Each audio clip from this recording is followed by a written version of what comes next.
E aí, gente? E aí, galera? Na boa, tranquilo? Hoje, para variar, aqui no sul tá bem friozinho, então assim, ó, tem que se aquecer. Pois bem, vontade de falar hoje sobre quem? Meu amigo Heráclito, um pré-socrático, um cara, né, de, sei lá, 4.000 anos atrás, mas que falou coisas interessantíssimas. Então, me deu vontade de falar sobre ele, de um lado trazendo às pessoas uma cultura geral, né, sobre a filosofia, e de outro lado brincando, né, imaginando Heráclito tentando falar sobre a política, Heráclito de Éfeso falando da política do Brasil.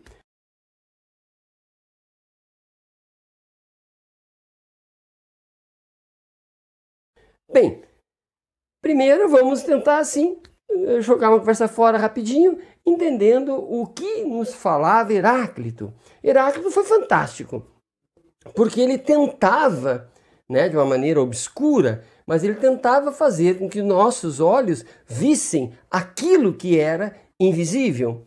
E ele dizia que o que era invisível era o movimento das coisas, as transformações que as coisas estão o tempo todo sofrendo, as transformações, e que nossos olhos não podem perceber. Né? Um exemplo que ele usa é a figura de um rio. Ele diz, né, que é impossível entrarmos duas vezes no mesmo rio.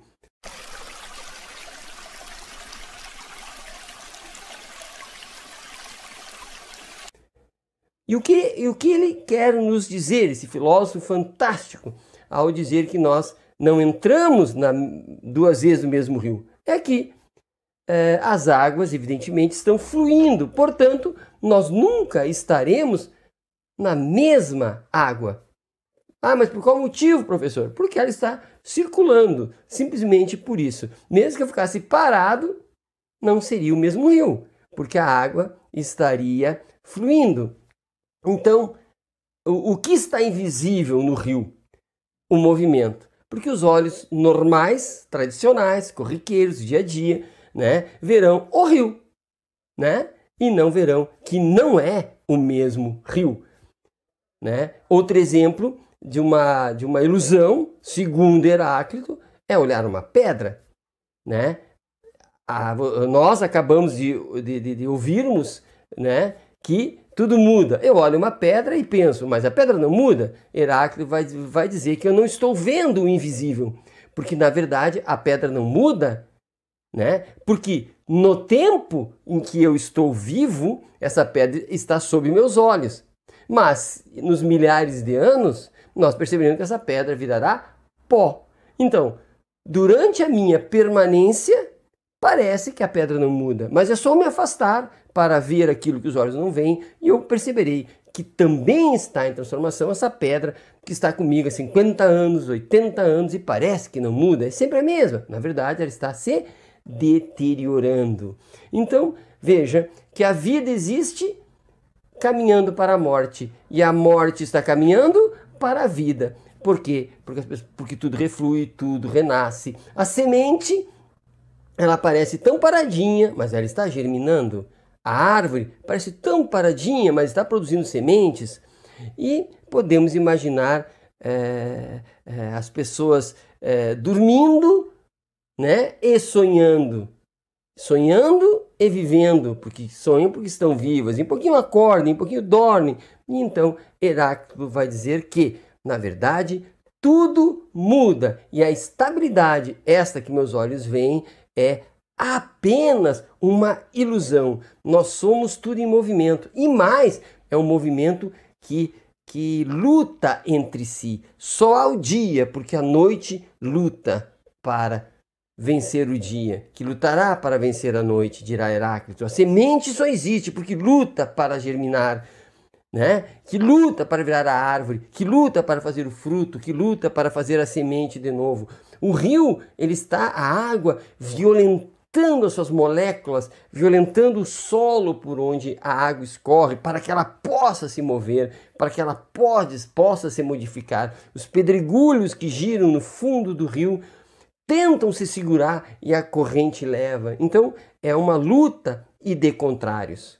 A permanência lutando com o movimento lutando com a permanência. De tal forma que nessa luta, nessa guerra de contrários, nada, diz Heráclito, consegue permanecer.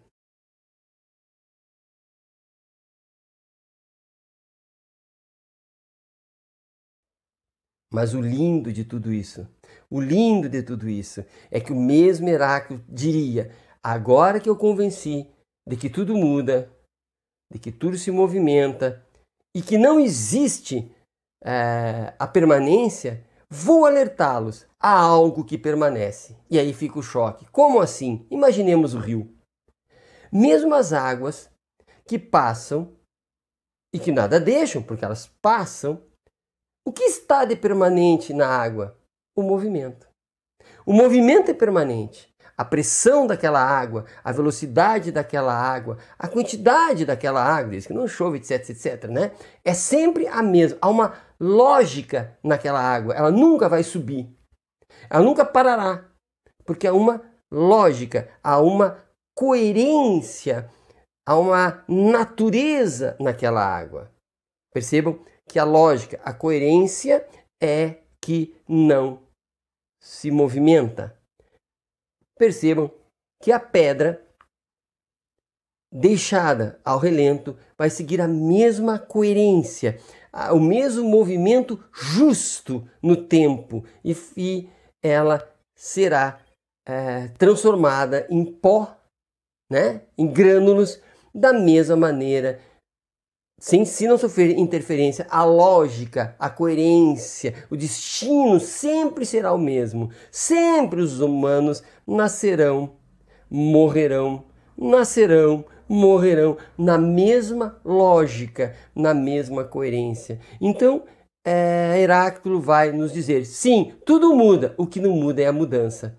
Tudo muda, o que não muda é a lógica, é a coerência, é a justiça com que as coisas colidem, brigam entre si e sempre dão o mesmo resultado. O resultado é o movimento, sempre de uma maneira justa, equilibrada, equânime. Portanto, a justiça está no movimento justo. E a justiça não muda, a justiça não oscila, a justiça é sempre a mesma. Percebam então que o que os olhos não veem, e que é o Heráclito, e que o Heráclito tenta nos mostrar, é que tudo se move de maneira justa e coerente, numa certa normalidade que sempre existiu, independente de mim, independente de ti, independente do rio, independente do dia, da noite. As coisas sempre foram assim e sempre serão. E ele também vai dizer, evidentemente, que se eu olhar o objeto, a partícula, a parte, a fração, ela parecerá negar tudo isso que eu disse. Quando eu olho a pedra, no exemplo, paradinha, o fragmento, aquele pedacinho de universo, aquele pedacinho de mundo que é a pedra, eu fico parado, fixado, aquele fragmento parece dizer: não, eu não mudo. Só há bobagens no que tu falas. Mas se eu observar a montanha, se eu observar de onde veio essa pedra, se eu observar os séculos, se eu observar o universo, então eu perceberei que o movimento está ali. Portanto, a verdade, a justiça não está no fragmento, não está no pedacinho, está no grande, está no contexto, está naquilo que os olhos não veem. Portanto, no logos, como ele diz, na fala ou na reflexão, no pensamento, na coerência. Né? Percebem? O Heráclito, ele é fantástico.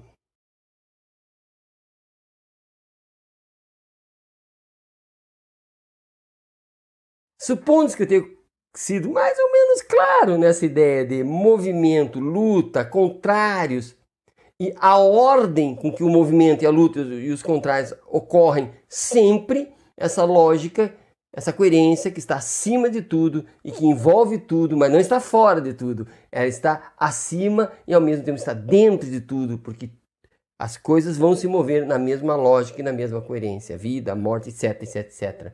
Vamos imaginar que esse Heráclito resolvesse discutir a política, né?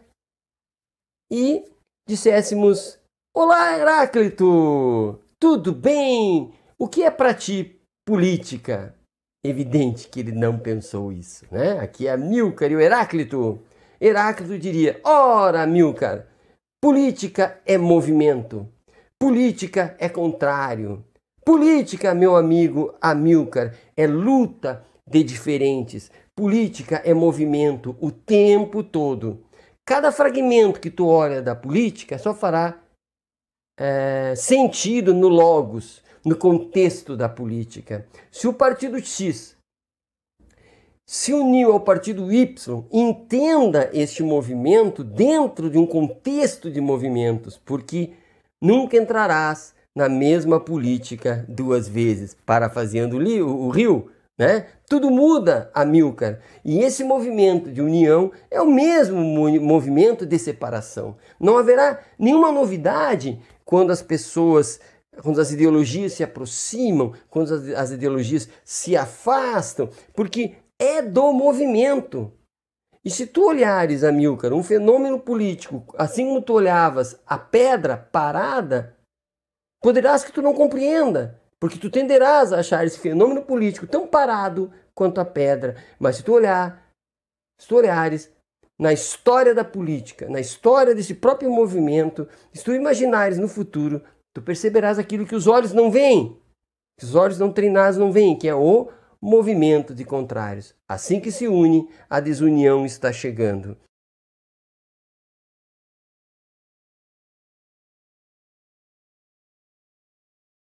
Percebam, portanto, que se nós quisermos encontrar, diria Heráclito, uma verdade imutável, não encontraremos, porque tudo muda, tudo é contrário, tudo é um, diria Heráclito na política, porque tudo se move, mas dentro de uma lógica. Heráclito vai diria, melhor dizer, né? Tudo se move dentro da política, mas é uma lógica. Assim como aquela lógica, aquela coerência faz com que a água escorra na mesma velocidade, na mesma quantidade, no mesmo sentido e assim eternamente, se for deixado assim, né? É um movimento orientado, as contradições são orientadas e não excede o limite da justa contradição em movimento. A política segue uma ordem, uma coerência que faz com que ela se movimente dentro dos limites de uma razão, né? Uma razão, vou arriscar dizer, uma razão justa. Perguntaria então eu ao Heráclito: mas meu amigo Heráclito, eu consigo entender a lógica do movimento justo na natureza, porque os movimentos ocorrem porque se destinam a ocorrer. Mas e o movimento da política? Qual é a lógica? Qual é a coerência? Heráclito diria: assim como na natureza tudo colide para haver a transformação, na natureza a busca pelo poder ou a existência de poder, esta é a energia, esta é a lógica que explica os movimentos. É a busca pelo poder, é a manutenção do poder, é o aglutinamento para obter poder, é o afastamento para obter outras formas e jeitos de poder. São esses movimentos que estão sempre ali presentes para que o movimento não cesse nunca. O poder, a promessa do poder ou a existência do poder, a divisão do poder, o desejo do poder e tudo que o poder significa para nós humanos, essa é a lógica, essa é o logos que faz com que o movimento ocorra.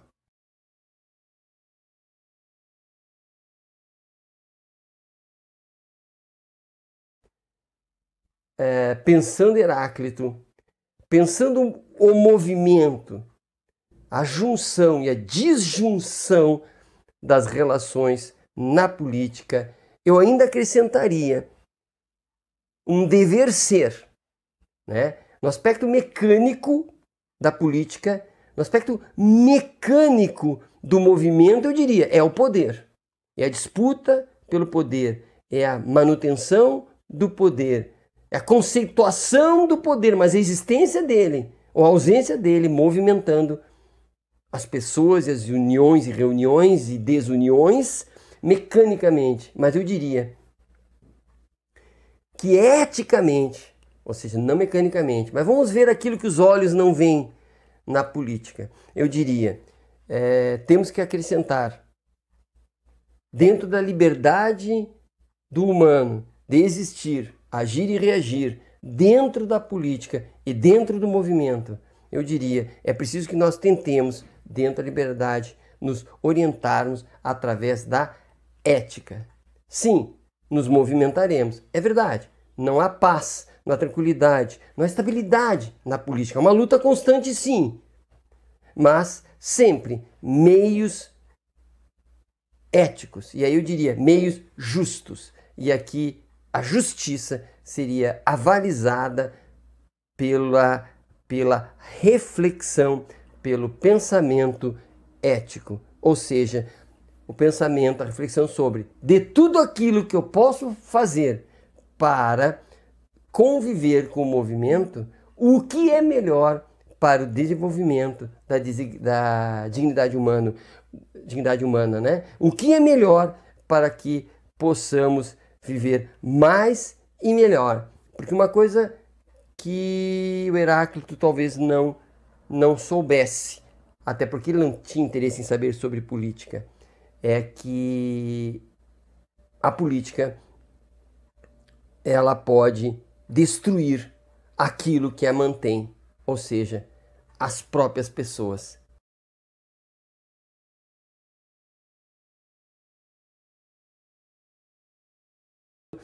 Encerrando, eu diria, se temos o movimento mecânico motivado pelo poder, eu colocaria amortecedores nesse movimento, e esse amortecedor seria o pensamento e a reflexão ética. Precisamos tanto disso para que possamos conviver melhor nesse mundo do movimento político. Abraço!